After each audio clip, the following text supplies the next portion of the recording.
খুলনা জেলার দাকব থানার বিভিন্ন ইউনিয়নের পূজা কমিটিগুলোকে প্রকাশ্য চিঠি দিয়ে ৫ লাখ টাকা চাঁদা দেওয়ার হুমকি দেয় দুর্বৃত্তরা।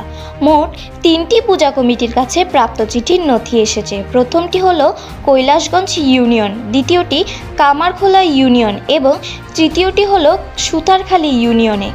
তারা ডাকযোগে চিঠিগুলো পাঠিয়েছে। চিঠিতে স্পষ্টভাবে বলা হয়েছে ৫ লাখ টাকা না দিলে তোরা কোনোভাবেই পূজা করতে পারবি না।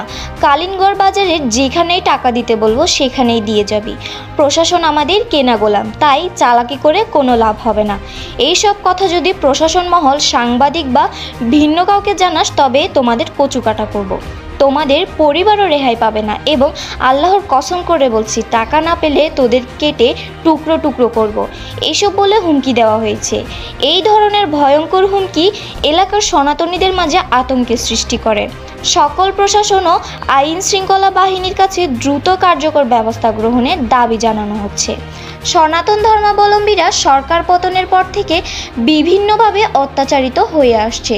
এমতাবস্থায় সনাতনীদের সবচেয়ে বড় ধর্মীয় উৎসব আসন্ন দুর্গাপূজা সঠিকভাবে পালিত হবে কিনা তা নিয়ে আশঙ্কা ক্রমশ বাড়ছে।